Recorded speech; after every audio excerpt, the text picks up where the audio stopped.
All right, so today we're going deep into conspiracy theories. Ooh, fun. Yeah, you sent us a really interesting article all about the Illuminati.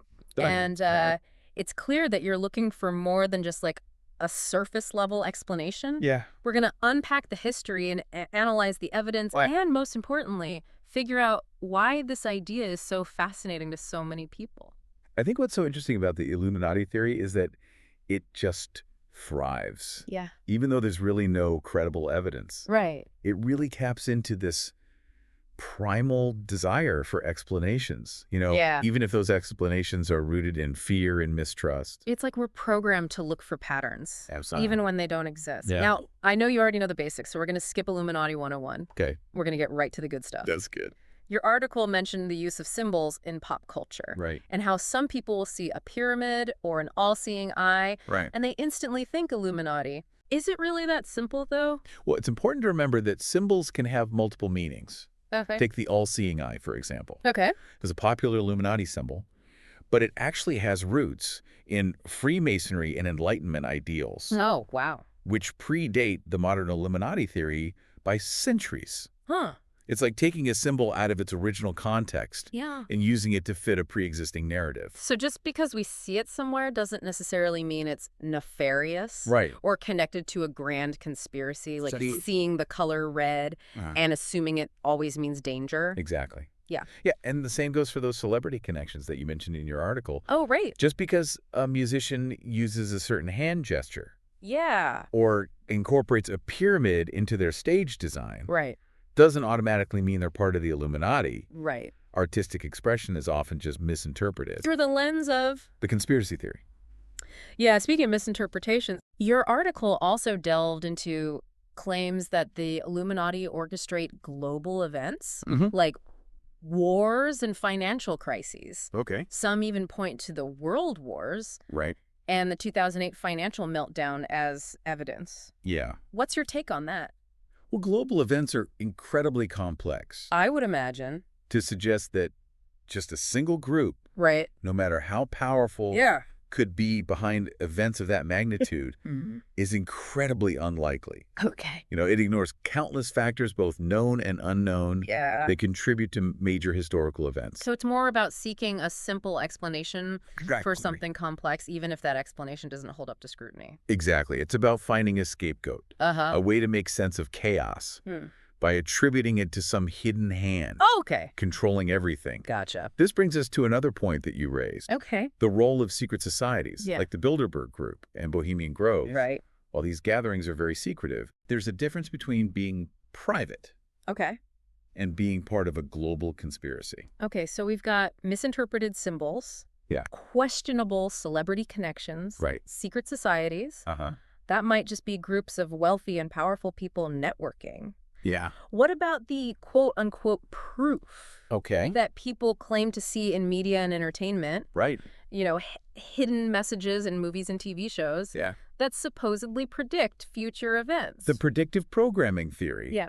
While it might seem compelling at first glance, it's important to remember that fictional narratives Yeah. often reflect anxieties and fears of their time. Oh, okay. They can be interpreted as commentary on society, Interesting. rather than evidence of some grand scheme. So it's more about art imitating life Right. than the Illuminati planting subliminal messages in movies. It's about our brains looking for patterns and connections. Okay. Even if those connections are just coincidences Right. or creative choices made by Yeah. artists, we tend to see what we want to see, Yeah. especially when it confirms our existing beliefs. That's a perfect segue into the psychological aspect of all this. Absolutely. It's one thing to point out the lack of evidence, Right. but it's another to understand why people cling to these theories so tightly. Yeah. Why do you think the Illuminati concept Hmm. continues to capture people's imaginations Yeah. despite all the evidence to the contrary? It really speaks to our need for control, in a world that often feels really chaotic and unpredictable. Yeah.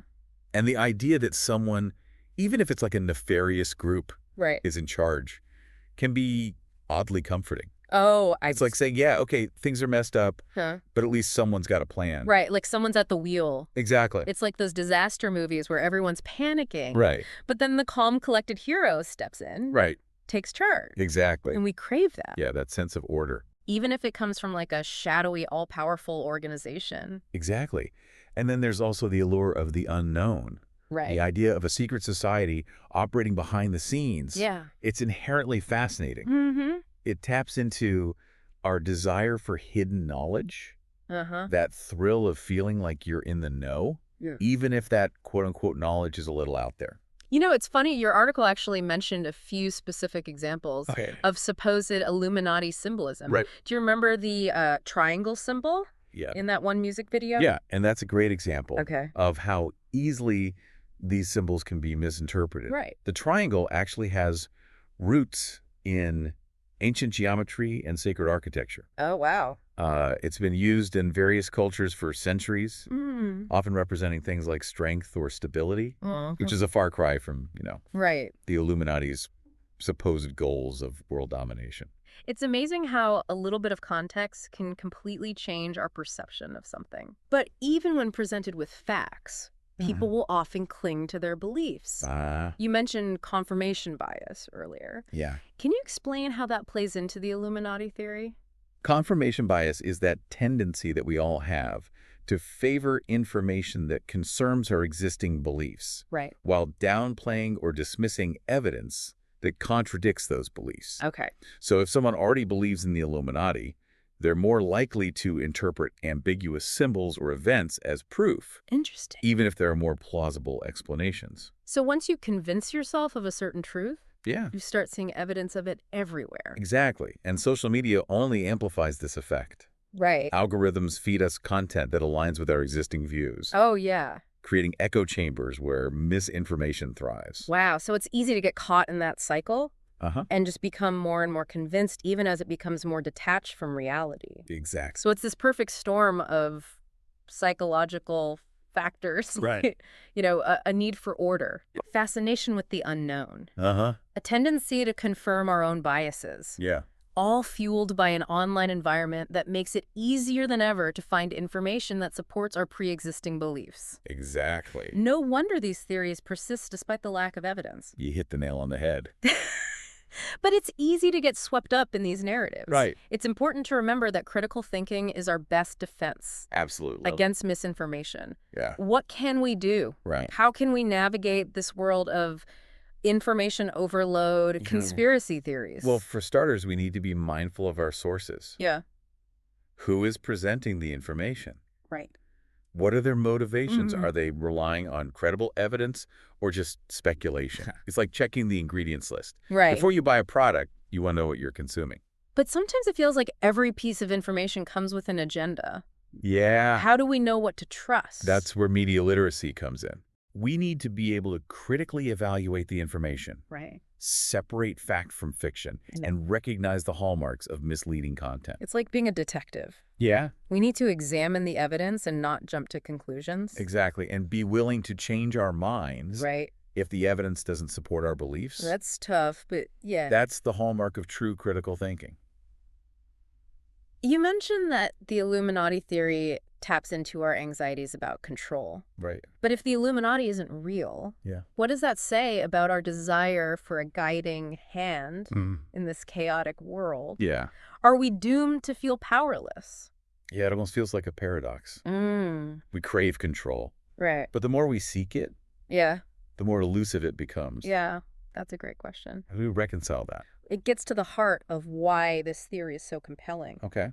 On one hand, it feeds into those fears of being powerless, of forces beyond our control, Right. But on the other, it offers a strange kind of comfort. That illusion that someone somewhere is in charge. It's like better the devil you know Exactly. than the devil you don't. Right. But the truth is, the world is messy and unpredictable. Yeah. There's no secret cabal pulling the strings, Right. no single entity dictating history. And that's actually kind of liberating. It is. It means we're not just puppets, we have have to- agency. Yeah, we have the power to make choices Right. and influence our own lives. So instead of looking for a shadowy group to blame for everything, Right. We should be focusing on understanding the complex factors. Absolutely. And finding ways to make a positive impact. Exactly. Instead of getting lost in these theories, Right. let's invest that energy in critical thinking. Okay. In understanding history and current events. Right. And in engaging in meaningful dialogue. It's like shifting our focus, from fear and suspicion to curiosity and understanding. Yeah. Instead of asking who's controlling everything. We can ask, how can I contribute to a better world? That's a fantastic way to put it. The Illuminati might not be real. True.